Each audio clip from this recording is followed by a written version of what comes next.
Another day, another motovlog mga ka-wonder. Andito na naman tayo sa isang nakakakilabot na kwento mula sa isang lumang baryo sa Antique. Ako si ka-wonder, ang inyong kasamang rider at tagapaghatid ng mga lihim ng nakaraan. Ang kwentong ito ay ipinadala sa akin ng isang lalaking nagngangalang Ernesto. Apo siya ng isang kilalang albularyo ni si Mang Isko. At ngayon, ibabahagi ko sa inyo ang kanyang kwento. Isang kwentong hindi niya kailanmang malilimutan. Ako si Ernesto, laking Pasay. Pero ang aking ugat ay mula sa isang lumang baryo sa Antique. Bata pa ako nang una ko marinig ang kwento tungkol sa aking lolo, si Mang Isko. Sa paningin ng mga taga-baryo, isa siyang albularyo, isang manggagamot, mambabarang at tagapagtanggol ng baryo laban sa mga nilalang ng kadiliman. Lumaki akong takot sa alamat, aswang, manananggal, sigbin at engkanto. Pero lahat ng iyon ay kwento lamang sa libro. Hanggang sa mamatay ang tatay ko at ako'y napilitang lumipat sa Antique para doon manirahan. Sa likod ng bahay ni Lolo Isko, may lumang baul, may lock, at nakaukit ang salitang bawal buksan. Isang gabi, habang binabayo ng hangin ng bintana, may narinig akong kaluskos mula sa likod ng bahay. Akala ko daga, pero sumilip ako. Nakita ko nagbukas ang baul. Sa loob nito ay may lumang journal. May langis sa loob ng bote, isang itak at isang kwintas na may buto. Ayon sa journal, taong 1940, nang una raw umatake ang aswang sa baryo, buwan ng Oktubre.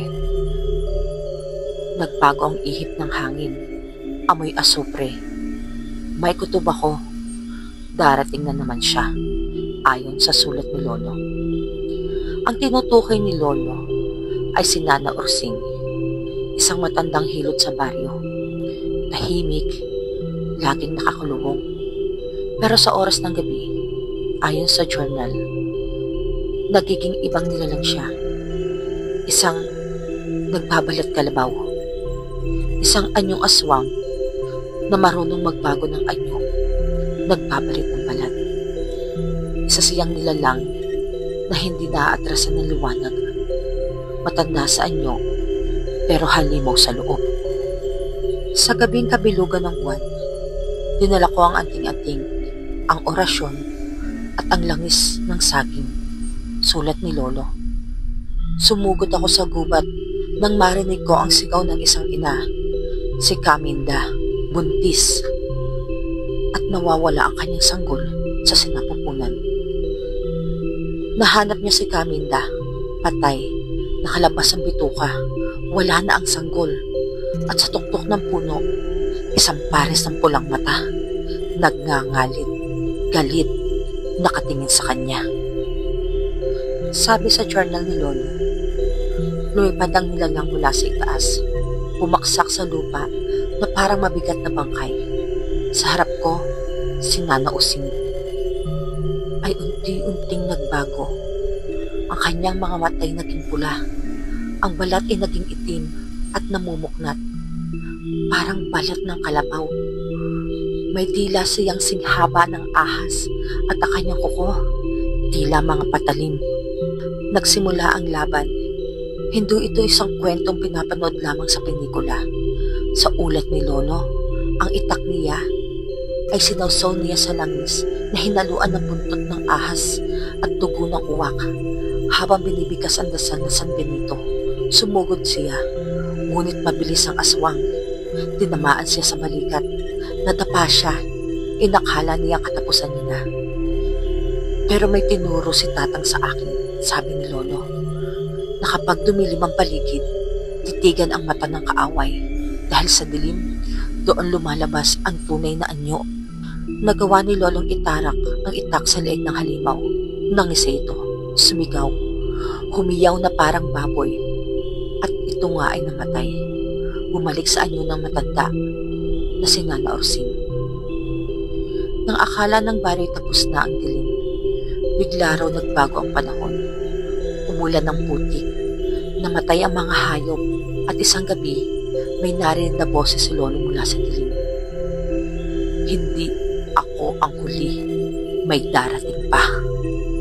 Mula nun, tahimik si Lolo. Hindi na siya nakikipag-usap kahit kanino. Pumasok sa gubat isang araw at hindi na bumalik. Ang kanyang journal lang ang naiwan at ang baon ng mga gamit. Dito ko naisip ang babala sa likod ng kwaderno. Kapag bumalik ang pulang buwan, huwag kang lalaban ng walang pananampalataya. Taong 2020, nasa baryo ako noon. Pandemya. Doon ko muli naalala ang lahat. At sa isang gabi ng kabilugan ng buwan, narinig ko uli ang yabag sa bubong. Gaya ng narinig ni Lolo noon. Tumayo ang balahibo ko. Nagdasal ako. Hinanap ko ang bote ng langis at ang kwintas ng minuto. Sa harap ng bintana ko, isang nilalang na may itim na pakpak ang bumaksak mula sa langit. Ngunit sa mata nito, hindi lang kasama na nakita ko. May galit. Parang may lahing tao. Muli kong narinig ang boses sa dilim. Apo ng albularyo, ikaw na ang susunod. Kaya ako nagtataka ang mga nakakakilala sa akin kung bakit ako lagi nigalang anting-anting. Lagi ako may kwintas na kahoy sa liig. Ngayon, alam niyo na, hindi pa tapos ang kwento ni Lolo Isko.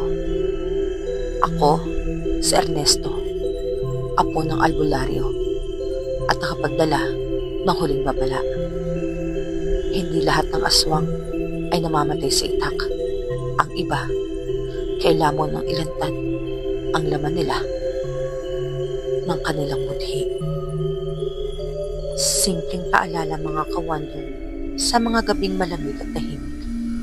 Huwag kayong paloko-loko sa anyo ng tao.